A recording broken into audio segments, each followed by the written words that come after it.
Dunia tidak ideal bahkan buat Nabi Muhammad.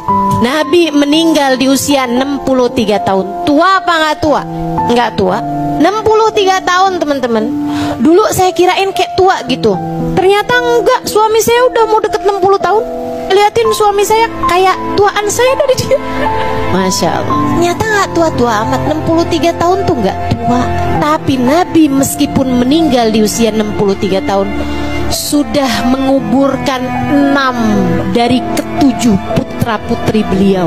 Dunia tidak ideal buat Nabi Muhammad. Pantesan yang meninggal duluan bapak apa anak? Bapak, teman-teman. Pantesan yang meninggal duluan ibu apa anak?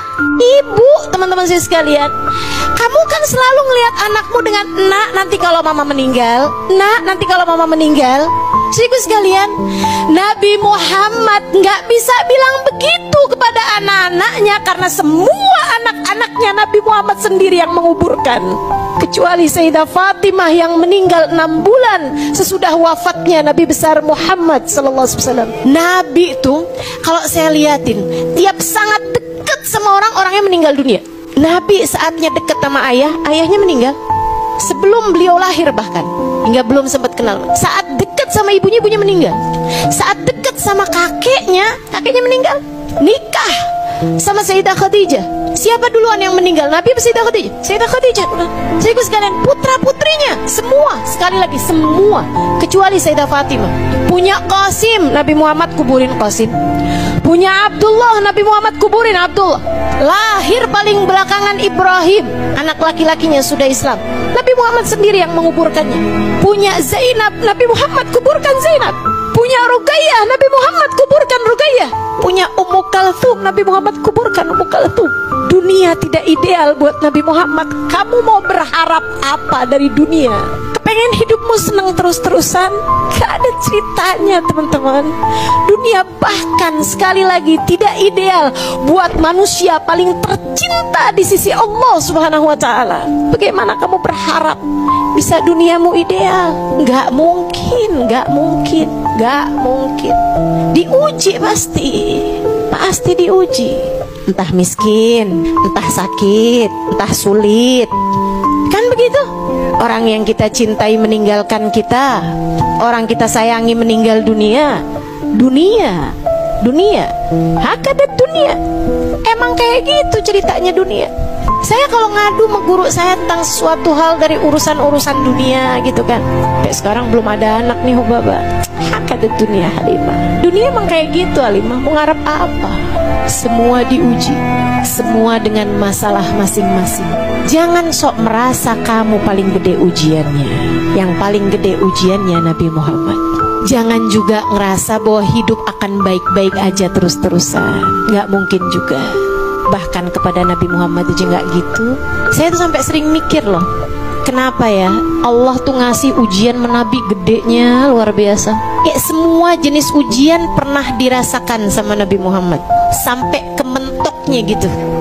Betul nggak? Dibenci sama orang. Teman-teman saudara sekalian, siapa di antara kita dibenci sampai pedang berjejer di depan rumahnya? Siapa? Ada? Nggak ada. Nabi Muhammad pernah. Siapa di antara kita yang dibenci sampai ditaruh racun di makanannya? Ada? Nggak ada.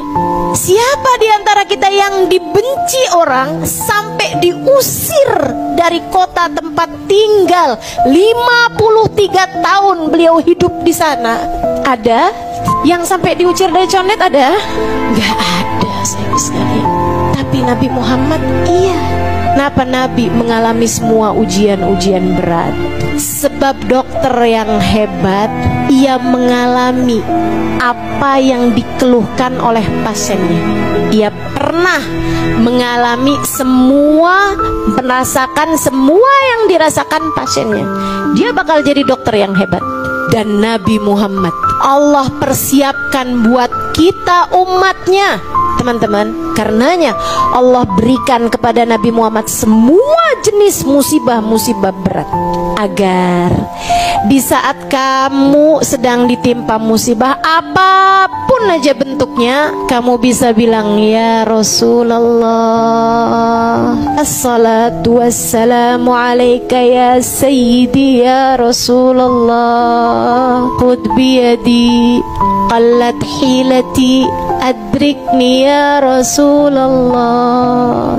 Kita bisa bilang, Allahumma salli ala sayyidina Muhammadin qad daqat hilati adrikni ya Rasulullah. Salawat salam terkhusus untukmu wahai Rasulullah. Qad daqat hilati, telah buntu jalanku, tak tahu lagi harus bagaimana.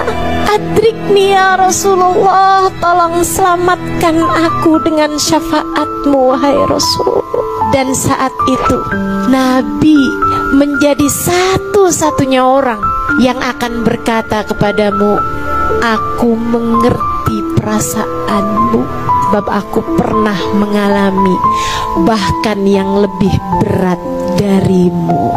Jadi kenapa Nabi diberi ujian sebesar itu dalam hidupnya?